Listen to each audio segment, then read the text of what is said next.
শুরু হচ্ছে ICC champions trophy 2025। প্রথম ম্যাচে পাকিস্তান এবং নিউজিল্যান্ড মুখোমুখি হচ্ছে। আগামীকাল বাংলাদেশ তাদের প্রথম ম্যাচে মুখোমুখি হবে ভারতের বিপক্ষে। আইসিসি চ্যাম্পিয়ন্স ট্রফিতে বাংলাদেশের প্রতি প্রত্যাশা, বাংলাদেশের স্কোয়াড এবং বাংলাদেশের সম্ভাবনা নিয়ে কথা বলবো আজকের ভিডিওতে। Bangladesh ICC champions trophy final খেলবে এবং চ্যাম্পিয়ন হবে। শান্তর এমন মন্তব্যে কেউ বলছেন এটি অলীক স্বপ্ন, কেউ বলছেন দিবা স্বপ্ন, কেউ বা করছেন ট্রল। ঠিক তখন মনে পড়ছে সাকিব আল হাসানের কথা। সাকিব আল হাসান বলেছিলেন, স্বপ্ন সেটাই যেটা দেখে আশেপাশের মানুষ হাসবে। স্বপ্ন কখনো সহজ হবে না, স্বপ্ন হবে কঠিন। গতবার চ্যাম্পিয়ন্স ট্রফিতে সেমিফাইনাল খেলা বাংলাদেশ দল এবার কেন ফাইনাল খেলতে পারবে না? আপনি হয়তো বলতে পারেন, গতবারের মতো এবার তো সাকিব, তামিম, মাশরাফি নেই। আমি বলবো, বাংলাদেশ ক্রিকেট ইতিহাসের সর্বোচ্চ ট্রফি অর্জন করা প্লেয়াররা এই দলে রয়েছেন। জি, আন্ডার-19 বিশ্বকাপ জয়ী তানজিদ হাসান তামিম, রিশাদ হোসেন, পারভেজ হোসেন ইমন, তাওহিদ হৃদয়, তানজিম সাকিবের মতো প্লেয়াররা এই দলে রয়েছেন। বাংলাদেশের ক্রিকেট ভক্ত আমরা যারা আছি, তারা যখন প্রতিটি খেলা শুরুর আগে টিভি সেটের সামনে বসি, আমরা সেই ম্যাচটি জয় দেখার জন্যই বসি। সেই ম্যাচটি বাংলাদেশ জিতবে এই আশাতেই আমরা খেলা দেখতে বসি। ঠিক তেমনি বাংলাদেশের ক্রিকেটাররাও যখন মাঠে নামে, জয়ের আশাতেই মাঠে নামে, জয়ের স্বপ্ন দেখেই মাঠে নামে, সেটা যে দলই হোক না কেন। ঠিক তেমনি যখন কোনো সিরিজ শুরু হবে বা টুর্নামেন্ট শুরু হবে, আমরাও সেই স্বপ্ন দেখতে চাই যে আমরা এই টুর্নামেন্ট জয় করব। সুতরাং আইসিসি চ্যাম্পিয়ন্স ট্রফিতে যদি বাংলাদেশ দলের প্রতি আমার প্রত্যাশার কথা বলি, আমি বলবো বাংলাদেশ দল আইসিসি চ্যাম্পিয়ন্স ট্রফির ফাইনাল খেলবে। বাংলাদেশ দলের স্কোয়াড নিয়ে কথা বলবো, স্কোয়াডটা কেমন হয়েছে।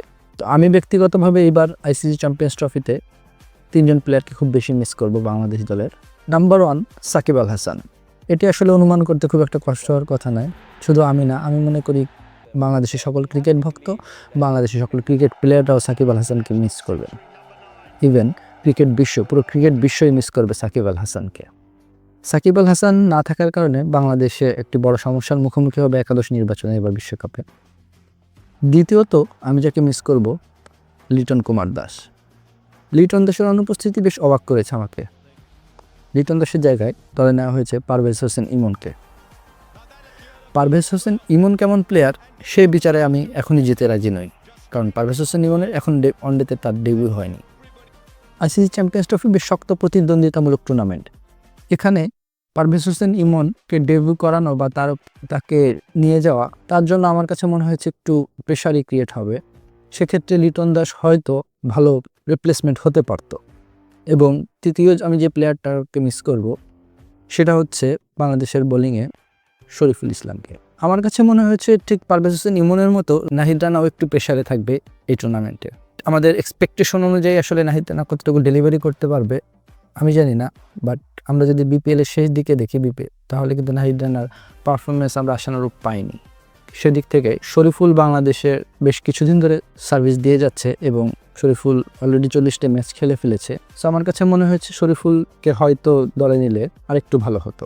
বেস্ট 11 নির্বাচনে বাংলাদেশ, আমরা যদি আমাদের স্কোয়াডটা দেখি, ওপেনিংয়ে তানজিদ হাসান তামিম এবং সৌম্য সরকার গত 2 বছর ধরে দারুণ ফর্মে আছেন। আশা করব তিনি এই ফর্ম কন্টিনিউ করবেন।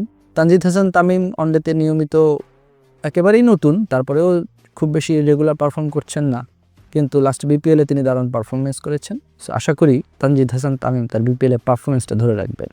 নাম্বার 3-এ আসবেন আমাদের ক্যাপ্টেন নাজমুল হোসেন শান্ত। দেখেন, নাজমুল হোসেন শান্তকে নিয়ে আসলে অনেক কথা বলছে, অনেকে অনেক মক করছে, ট্রল করছে, কিন্তু আপনাকে মনে রাখতে হবে এটি 50 ওভার টুর্নামেন্ট। 2024 সালে নাজমুল হোসেন শান্তর ব্যাটিং এভারেজ 71.5, 2023 সালে ছিল 41। সো নাজমুল হোসেন শান্ত যদি তার গত 2 বছর পারফরমেন্স অনুযায়ী খেলতে পারে, তাহলে বাংলাদেশ দলের জন্য সেটা দারুণ খবর হবে। নাম্বার 4 পজিশনে আমরা দেখতে পাচ্ছি রিসেন্ট সময়ে তাওহিদ হৃদয়, মেহেদী মিরাজকে খেলানো হচ্ছে, কিন্তু আমি ব্যক্তিগতভাবে মনে করি নাম্বার 4 বাংলাদেশ দলের সবচেয়ে অভিজ্ঞ দুজন যে ব্যাটসম্যান মুশফিকুর রহিম অথবা মাহমুদুল্লাহ রিয়াদকে খেলানো উচিত, কারণ নাম্বার 4 পজিশনটি অ্যাঙ্কারিং রোল প্লে করবে এই টুর্নামেন্টে। সেক্ষেত্রে আমার মনে হয় আমাদের সবচেয়ে অভিজ্ঞ যে দুজন ব্যাটসম্যান মুশফিক এবং মাহমুদুল্লাহ, তাদেরকে কাজে লাগানো উচিত। একটু পরিসংখ্যানের দিকে যদি আমরা তাকাই, মাহমুদুল্লাহ তার ক্যারিয়ারে মাত্র 20টি ম্যাচ খেলেছেন, নাম্বার 4-এ ব্যাট করেছেন। এই 20টি ম্যাচের মধ্যেই 2টি সেঞ্চুরি, 4টি হাফ সেঞ্চুরি। নাম্বার 4-এ ব্যাট করে মাহমুদুল্লাহর ব্যাটিং অ্যাভারেজ 51.33। জি, কিন্তু মাহমুদুল্লাহকে আসলে কখনোই নাম্বার 4-এ আমরা যথেষ্ট পরিমাণ সুযোগ পেতে দেখিনি। 2015 সালে বিশ্বকাপে দুর্দান্ত পারফরমেন্স মাহমুদুল্লাহ করেছিলেন, সে বিশ্বকাপে তিনি খেলেছিলেন নাম্বার 4-এ। অপরদিকে মুশফিকুর রহিম তার ক্যারিয়ারের বেশিরভাগ সময়, সবচেয়ে বেশি সময় খেলেছেন নাম্বার 4-এ। মুশফিকুর রহিম নাম্বার 4-এ খেলেছেন 118 ম্যাচ এবং নাম্বার 4-এ মুশফিকুর রহিমের এভারেজও 42.03। সুতরাং আমি মনে করি যে নাম্বার 4-এ এই দুজনের একজনকে আমাদের খেলানো উচিত। আসলে বড় টুর্নামেন্টে আমার মনে হয় এক্সপেরিমেন্ট খুব বেশি না করাই ভালো। আমরা দেখি যে রিসেন্ট আমরা বিশ্বকাপগুলোতে দেখেছি বাংলাদেশ টুর্নামেন্টগুলোতে এক্সপেরিমেন্ট করে বেশি, বাট আমার মনে হয় এই এক্সপেরিমেন্টগুলো আপনি বিভিন্ন সিরিজে করতে পারেন, কিন্তু টুর্নামেন্টে আপনার এক্সপিরিয়েন্সড প্লেয়ারদেরকেই কাজে লাগাতে হবে। তাই আমি চাইবো নাম্বার 4-এ যেন মুশফিকুর রহিমকেই খেলানো হয়। নাম্বার 5-এ আমি চাই মেহেদী হাসান মিরাজ। মেহেদী হাসান মিরাজের ব্যাটিং নিয়ে বেশ কয়েক বছর ধরে এক্সপেরিমেন্টই হচ্ছে, কখনো ওপেনিং, কখনো 1 ডাউন, কখনো 2 ডাউন, 3, 4, 5, 6, 7, 8, 9, মানে সকল পজিশনেই যেন মেহেদী হাসান মিরাজকে খেলানো হচ্ছে এবং মেহেদী হাসান মিরাজও ঠিক সকল পজিশনেই স্বস্তির পারফরমেন্স দিয়ে যাচ্ছেন। তাই আমি চাইবো এই টুর্নামেন্টে মেহেদী হাসান মিরাজকে নাম্বার 5-এ। নাম্বার 6 মাহমুদুল্লাহ রিয়াদ। নাম্বার 7 আমি চাই জাকের আলী অনিক অথবা তাওহিদ হৃদয়। দুজনেই ফিনিশিংয়ে ভালো করবেন বলে আশা করছি। জাকের আলী অনিক রিসেন্ট পাস্টে খেলেছেন মাত্র 5টি ম্যাচ, মাত্র 5 ম্যাচেই তার এভারেজ 51+। তিনি ভালো ফর্মে আছেন। আশা করছি জাকের আলী অনিক অথবা তাওহিদ হৃদয় দুজনকে হয়তো খেলানো সম্ভব হবে না বেশিরভাগ ম্যাচ সময়, তো দুজনের মধ্যে যে কোনো একজন খেলবেন। তারপরে রিশাদ, তাসকিন, মুস্তাফিজ, সাকিব যা ব্যাট করতে আসবেন, কিন্তু আমি চাইবো তাদেরকে যেন কোনো ম্যাচেই ব্যাট না করতে হয়। বাংলাদেশ টুর্নামেন্টে যাচ্ছে 6 জন বোলার নিয়ে: তাসকিন আহমেদ, মুস্তাফিজুর রহমান, তানজিম সাকিব, নাহিদ রানা, রিশাদ হোসেন এবং নাসুম আহমেদ। যেহেতু সাকিব আল হাসান নেই এবং আমাদের একজন অলরাউন্ডার আছেন Mehedi Hasan Miraz, part time bowler হিসেবে সৌম্য সরকার, মাহমুদুল্লাহ রিয়াদ বা নাজমুল হোসেন শান্ত, হৃদয়রাও বল কখনো কখনো করতে পারেন, কিন্তু তারপরেও বাংলাদেশের 4 জন স্পেশালিস্ট বোলিং নিয়েই খেলতে হবে। Taskin, Mustafiz leading role play করবে, পাশাপাশি হয়তো তানজিম সাকিব এবং রিশাদ হোসেনকে আমরা নিয়মিত দেখতে পাবো। কোন কোন দলে কোন কোন প্লেয়ারের দিকে বেশি নজর রাখতে হবে? সো প্রথমে বাংলাদেশ দিয়ে শুরু করি। বাংলাদেশ টিমে আমার নজর থাকবে সবচেয়ে বেশি তানজিদ হাসান তামিম, রিশাদ হোসেন এবং তানজিম সাকিব, এই 3টা প্লেয়ার প্রতি। এই 3 জন প্লেয়ার বাংলাদেশে কী রোল প্লে করবে। ইন্ডিয়ার সাথে ম্যাচের বিপক্ষে বাংলাদেশের সবচেয়ে বড় সুবিধা হচ্ছে জাসপ্রীত বুমরা নেই, এটা বাংলাদেশের জন্য খুব বড় একটা বেনিফিট। কিন্তু 4 জন প্লেয়ার বাংলাদেশের জন্য ডেঞ্জার।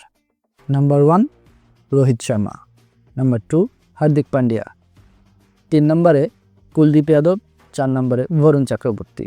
এই 4টা প্লেয়ার বাংলাদেশের জন্য বিপজ্জনক হয়ে উঠতে পারেন।